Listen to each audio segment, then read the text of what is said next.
Hello and welcome to EduNova's practical session on Ohm's Law.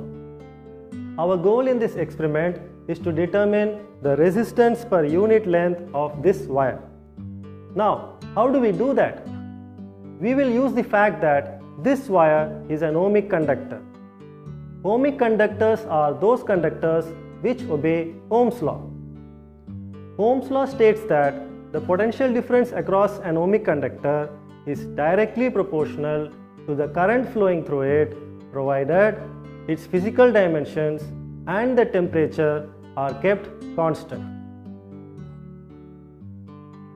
The aim of this experiment is to determine the resistance per centimeter of a given wire by plotting a graph of potential difference versus current.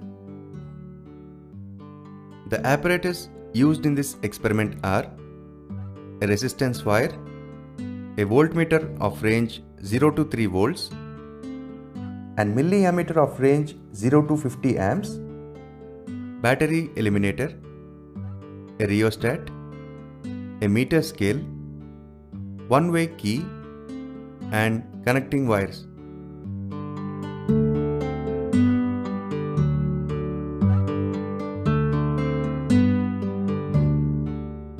A voltmeter is a device used for measuring electric potential difference between any two points in a circuit. It consists of two terminals, positive and negative. It is connected in parallel with the branch of a circuit whose potential difference is to be measured. A voltmeter consists of a needle that swings to a point at numbers on a scale when a measurable voltage is passed through it. For accurate measurements, the voltmeter must have a very large resistance so that when it is connected in parallel in a circuit, it should not divert much current from the parallel branch. Moreover, it should also have a very small current carrying capacity so that it may not withdraw much current from the parallel branch of the circuit. A battery eliminator is a device that provides an alternate source of power normally powered by batteries. In simple words, it is a rectifier which converts high AC voltage into low desired DC voltage. The battery eliminator operates through the use of power conversion and can alter voltages up or down. It is also used to convert alternating current to direct current. It allows us to conduct experiments through a variety of direct voltages while avoiding the decreased characteristic of dry cell. Usually, a battery eliminator consists of an on-off switch to switch on or switch off the supply, and a light indicator which, when glows, indicates that the device is on. It has two terminals to get connected to the circuit. The red terminal acts as the positive terminal and the black terminal acts as the negative terminal. It also consists of a rotatory switch to get the desired output. If the switch is on 2 volts, then the output will be 2 volts. If you rotate the rotatory switch to 6 volts, then the output will be 6 volts. In this manner, you can select the desired output. The main advantage of the battery eliminator is that the current can be drawn at desired voltages and it doesn't need any charging. This is all about the battery eliminator.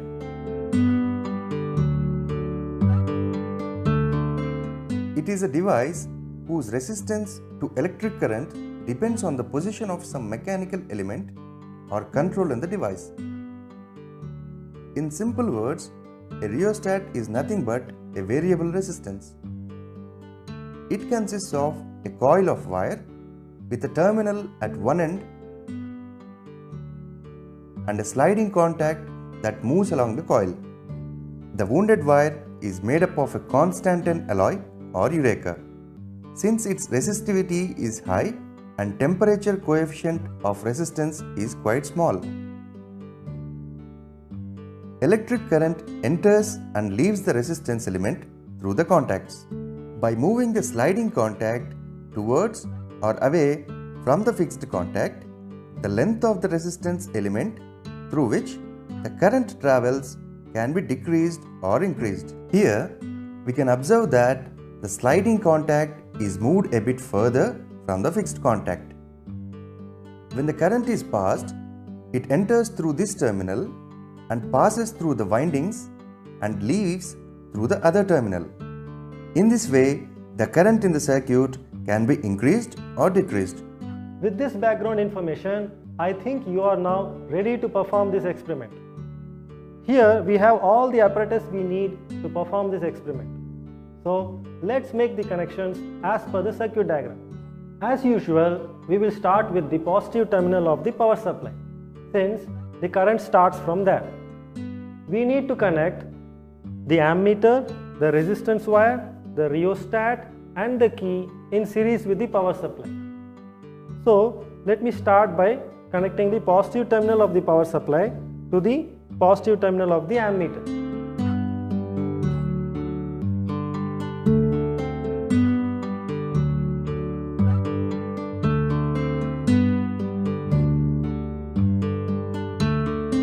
Next, I will connect the negative terminal of the ammeter to one end of the resistance wire. By doing this, this end of the resistance wire will become the higher potential point, because the current is going to enter this resistance wire from here.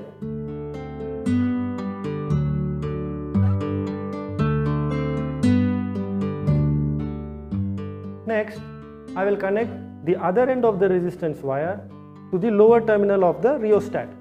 By doing that, this end of the resistance wire will become the lower potential point, since the current leaves the resistance wire from this end.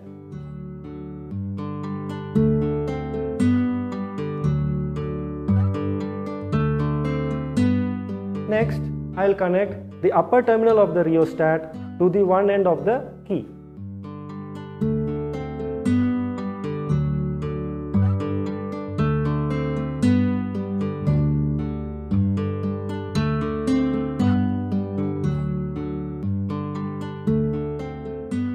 Finally, I will connect the other end of the key to the negative terminal of the power supply.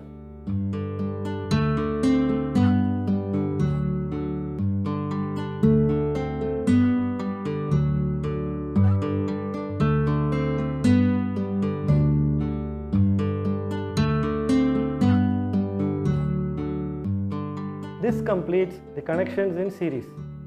Now, I need to connect the voltmeter in parallel to the resistance wire. For that, I must connect the positive terminal of the voltmeter to the higher potential end of the resistance wire.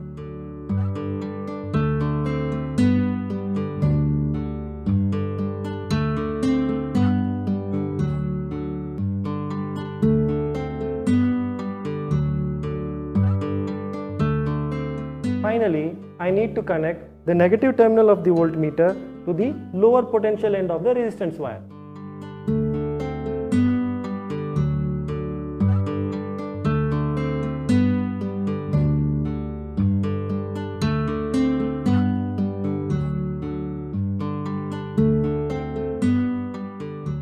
With this, the connections are complete. Let me summarize the connections for you once again. As you can see, the power supply, the ammeter, the resistance wire,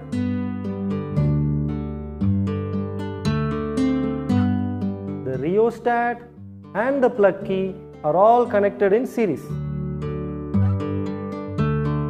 The voltmeter is connected in parallel across the resistance wire so that we can measure the potential difference across it.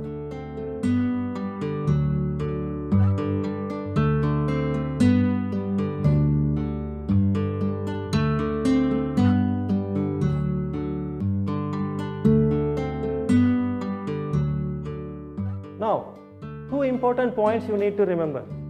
One is that the positive terminal of the ammeter should be connected to the positive terminal of the power supply, and the positive terminal of the voltmeter should be connected to the higher potential point of the resistance wire, and the negative terminal of the voltmeter should be connected to the lower potential point of the resistance wire. Now that you are familiar with the connections, let's note down the least count and range of the ammeter and voltmeter. When I look at the voltmeter scale, I find that 10 small divisions make up 0.5 volts. That means one small division would equal 0.5 divided by 10, which is 0.05 volts.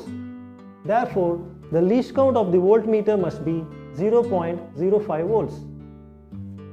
And the range of this voltmeter is clearly 0 to 3 volts. When I look at the ammeter scale, I find that 10 small divisions make up 10 milliamperes. Therefore, one small division must be equal to 10 milliamperes divided by 10, which is 1 milliampere. Therefore, the least count of the ammeter must be 1 milliampere. And the range of this ammeter is clearly 0 to 50 milliamperes.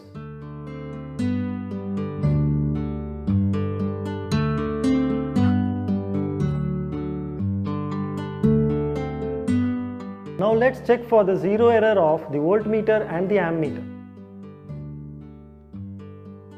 With the power supply switched off, when I look at the voltmeter scale, I find that instead of showing 0 volts, it is showing 0.1 volts. Therefore, the zero error of the voltmeter is 0.1 volts, and we need to get rid of this. So, I will make use of this screwdriver to remove this zero error. What I do is, I will use it to turn this screw in the voltmeter scale so that the needle of the voltmeter coincides with the zero division. So now, the zero error of this voltmeter has been eliminated. When I check the ammeter scale, I find that it is already showing zero divisions. Therefore, this ammeter does not have any zero error. In case your ammeter has a zero error, you now know how to eliminate it by using a screwdriver. Now that we have noted the least count and range of the ammeter and voltmeter and also eliminated their zero errors, let's take our first measurement. Let's switch on the power supply and insert the plug key. Make the resistance of the rheostat maximum by sliding the contact towards the upper terminal of the rheostat. Now, the current through the resistance wire is minimum. Note down the ammeter and voltmeter readings. The ammeter shows 18 milliamperes and the voltmeter shows 0.45 volts. This completes our first measurement. Immediately remove the plug from the key so that the resistance wire will get a chance to cool down before our next measurement. To take the next measurement, all you need to do is decrease the resistance in the rheostat by sliding the contact towards the lower terminal. If you now insert the plug in the key, you can find that there is a new measurement in the ammeter and the voltmeter. Note this down. So you can repeat 3 more times the same procedure by sliding the contact to 3 different positions. Tabulate all your measurements in the observation table and ensure that you utilize the full range of the ammeter and the voltmeter.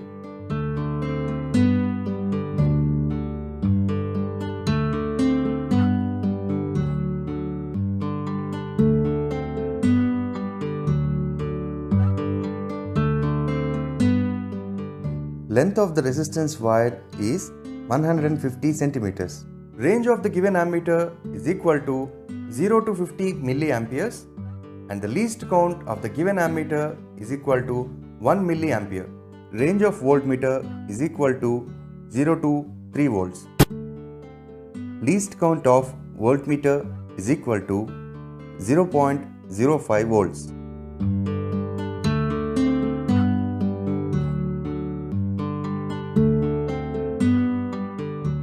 Ammeter reading I in amperes. In the first observation, when the current in the circuit is minimum, the ammeter reading is 0.018 amperes. The corresponding voltmeter reading is 0.45 volts. Therefore, R is equal to V by I in ohms. that is equal to 0.45 divided by 0.018, which is 25 ohms. Similarly, when the current in the circuit is gradually increased, the corresponding ammeter and the voltmeter readings are as follows.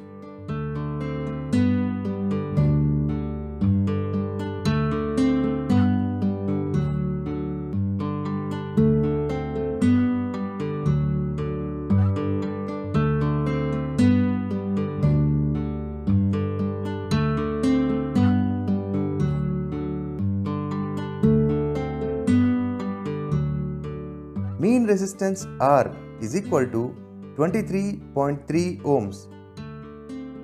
Resistance of the wire per centimeter is equal to 23.3 ohms divided by 150 centimeters. It is equal to 0.15 ohm per centimeter. Now that we have 5 sets of values for the potential difference across the resistance wire and the current through it, let's draw the graph of potential difference versus current. Using the values of I and V, we plot a graph taking ammeter reading I on x-axis and voltmeter reading V on y-axis. We select a suitable scale. On x-axis, 1 centimeter is equal to 0.005 amperes. On y-axis, 1 centimeter is equal to 0.20 volts. Now, let us plot the points on the graph.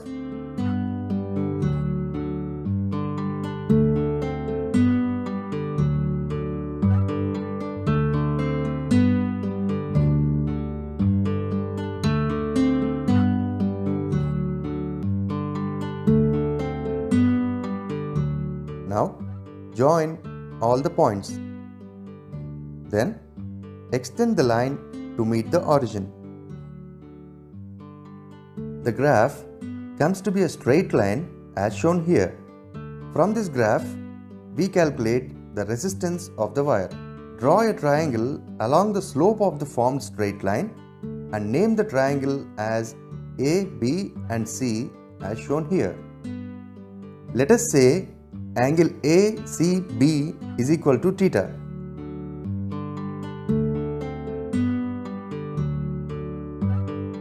Then the resistance R is given by tan theta and tan theta is equal to the opposite side by adjacent side, that is AB by BC. The value of AB is 0.69 minus 0.29, that is 0.40 volts. The value of BC is 0.0285 minus 0.0120, that is 0.0165. Therefore, R is equal to 24.24 ohms. Let us assume we take B on x-axis and I on y-axis. The resistance R is equal to cot theta. That is, cot theta is equal to BC divided by AB. Therefore, R is equal to BC by AB.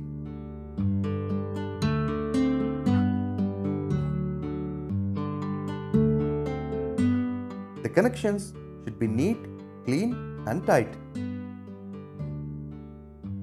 The connecting wire used should be thick copper wires and the insulation near their ends should be removed and rubbed with sandpaper. Appropriate range of the voltmeter and ammeter should be taken. If there is any zero error in the voltmeter or the ammeter, it should be corrected with the help of a screwdriver. The key should be inserted only while taking the observations to avoid the heating of resistance. Otherwise, its resistance will increase. The unknown resistance chosen should have high values in comparison with the internal resistances of the cells used. I am sure that after watching this video, You have now understood how to find the resistance per unit length of the given resistance wire by plotting a graph of potential difference versus current. So now you are ready to perform this experiment in the lab completely on your own without any assistance.